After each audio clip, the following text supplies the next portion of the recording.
Iyaku minasan, welcome back again with Mr. K di sini. Jumpa lagi di serba-serbi SBS, di mana udah sensei ngejawab pertanyaan dari fans One Piece seputar apapun. Oke, so without any lang again, it's time to serba-serbi SBS guys. Let's go. Ya Ci, kalau Luffy, Kid, dan Law main kertas gunting batu, kira-kira siapa yang bakalan menang? Pastinya Luffy kan udah Ci, secara dia bisa melihat ke masa depan. Udah sensei ngejawab, pertanyaan yang menarik. Betul, Luffy memang bisa melihat ke masa depan dan dia bisa menggunakannya supaya menang. Tapi Luffy bukanlah orang yang seperti itu. Karena dia gak suka buat licik, makanya kemungkinan Luffy gak akan menggunakan kemampuan melihat ke masa depan. Lagian ketiganya juga gak bakalan bisa dekat sebagai teman. Makanya mau siapapun yang menang, pada akhirnya mereka hanya akan berkelahi. Udah sensei, aku sangat senang saat melihat momen Momonosuke dan Kaido berubah menjadi naga pada satu panel yang sama. Aku penasaran apakah momen itu terinspirasi dari lukisan naga kembar di Keninji Temple, yang mana tempat itu baru aja Odachi datangi untuk sebuah interview. Oda Sensei ngejawab, benar sekali. Aku pergi ke Kyoto sebelum mulai menggambar untuk Arc Wano Kuni. Aku melihat lukisan itu secara langsung dan satu hal yang terlintas pada pikiranku saat itu ya, aku benar-benar harus menggambar momen ini. Oda Sensei, kira-kira bagaimana posisi tidur dari Franky? Oda Sensei ngejawab,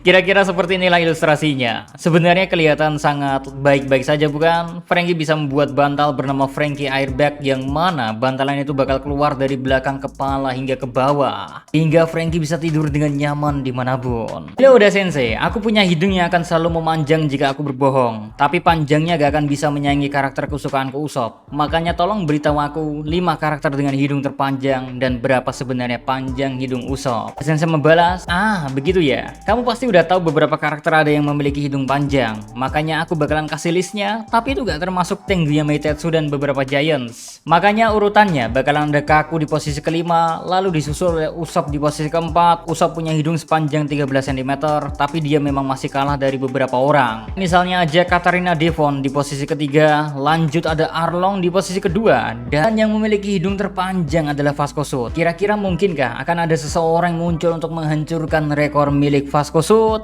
Hai Oda Sensei, sudah lama aku penasaran sebenarnya dari mana Luffy mempelajari kata Raja Bajak Laut. Oda Sensei ngejawab guys, pertanyaan yang bagus. Luffy mempelajari kata-kata itu dari cerita perjalanan Shanks, dan tentu saja Shanks gak nyeritain ke Luffy kalau dia sebenarnya pernah ada di atas kapal bajak laut itu. Padahal sebelum bertemu dengan Shanks, gak pernah menyuruh Luffy untuk menjadi seorang prajurit angkatan laut. Cuman Luffy menolak ajakan kakeknya itu karena dia menginginkan kebebasan. Udah Ci, aku melihat cover dari chapter 1031 yang memperlihatkan orang nomor 2 dari setiap krunya, dan karena Beppo muncul di situ, berarti Beppo adalah orang nomor 2 di Heart Pirates kan Odachi? Aku terkejut karena aku rasa Beppo, Penguin, dan Sachi memiliki kekuatan yang setara. Apakah itu karena Beppo memiliki sulong makanya dia menjadi yang terkuat kedua? Oda Sensei membalas, cover itu ya.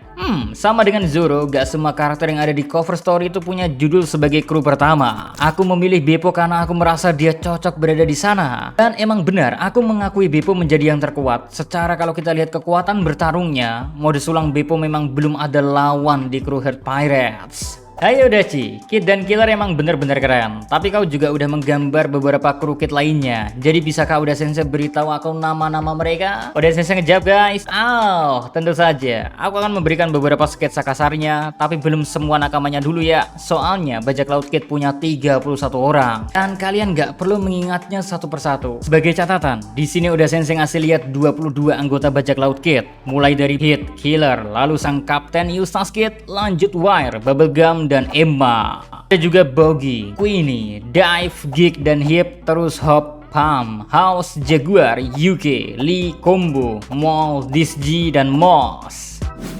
SBS 103. Odachi, tolong kasih tahu aku, apakah tikus milik Osome-chan, Chuji yang mirip sama tikus yang pernah Sanji beri makan waktu dia kecil, apakah keduanya berasal dari keluarga yang sama Odachi? Sensei jawab, kamu mengingatnya. Kebaikan Sanji bisa dilihat dari fakta kalau dia menyukai tikus. Tikus-tikus itu memang bukan keluarga, tapi tulisan tangannya mengingatkanku pada tikus di masa kecil Sanji. Aku sendiri lega, Sanji gak diambil alih oleh kekuatan Girma. Soalnya kekuatan ilmu pengetahuan yang masuk ke tubuh Sanji membuatnya menjadi lebih kuat, tapi tetap tidak membuat membunuh kebaikannya. Hello Oda Sensei, di chapter 1032, Yamato dan Fuga keduanya terlihat berbincang-bincang layaknya teman. Sebenarnya sejak kapan keduanya sudah saling mengenal, Odachi? Oda Sensei membalas, akhirnya aku sebenarnya udah mencoba menggambar momen ini berkali-kali, tapi aku gak bisa nyelipin momen tersebut karena saking banyaknya momen pertarungan. Kayaknya saat momennya pas, aku langsung membuatnya. Dan seperti yang bisa kita lihat, Fuga memiliki kekuatan yang menyerupai kuda. Sebenarnya itu adalah hasil dari dia mencuri-curi untuk memakan buah iblis Smile dari ruangan Kaido saat dirinya kelaparan. Nah, gara-gara hal itu, Kaido akhirnya marah dan memasukkan Fuga ke dalam sel. Saat memakan buah iblis Smile itu, Fuga juga jadi diejek sama para numbers yang lain. Tapi Yamato yang melihat Fuga menangis, tiba-tiba aja bilang kalau kakinya keren. Dan akhirnya, gara-gara itu ya, Yamato dan Fuga menjadi teman baik. Oda Sensei, sepertinya Raizo dan Fukurokujo adalah saingan, tapi sebenarnya apa yang terjadi di antara keduanya? Sensei menjawab,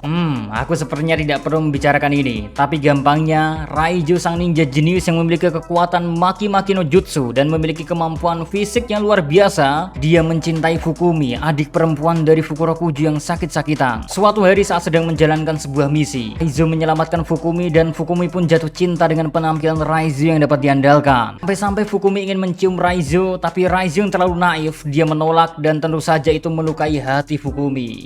Raizo yang nggak bisa menatap Fukumi akhirnya melarikan diri, dan selama sakit ya, Fukumi terus memanggil nama Raizo hingga akhirnya Fukumi meninggal. Nah, Fukurokujo yang salah mengartikan hal ini. Dia akhirnya dendam dan marah ke Raizo, hingga akhirnya dia berjanji tidak akan pernah memaafkan Raizo selama sisa hidupnya. Dan Raizo sendiri gak mencoba membuat alasan akan kejadian itu. Keren sih Raizo. Odachi, apa saja makanan kesukaan kru SAP selama mereka sedang di negeri Wanoguri? Sensei membalas, pertanyaan yang menarik. Luffy tentunya menyukai oden, sedangkan Zoro lebih menyukai sushi di Wano. Lalu Nami menyukai Oshiroko dan Usopp menyukai Saba Misoni, sedangkan Sanji menyukai cawan mushi. Tapi Chopper lebih memilih Ichigo Daifuku. Terus ada Robin yang lebih memilih soba, lalu Frankie lebih menyukai tendon, lanjut Brook menyukai Mitarashi Dango, dan terakhir Jinbe menyukai Ochazuke. Lo Odachi, mengapa Orochi masih hidup? Apakah kekuatan Hebio Binomi Mythical model Yamato no Orochi ngasih 8 nyawa? Oda Sensei ngejawab, iya benar, kalau kamu gak memenggal 8 kepala dari Orochi, maka dia gak akan mati-mati. Kekuatan yang sangat menyebalkan, bukan? See you next time di serba-serbi SBS selanjutnya. Adios, stay safe everyone, salam anime.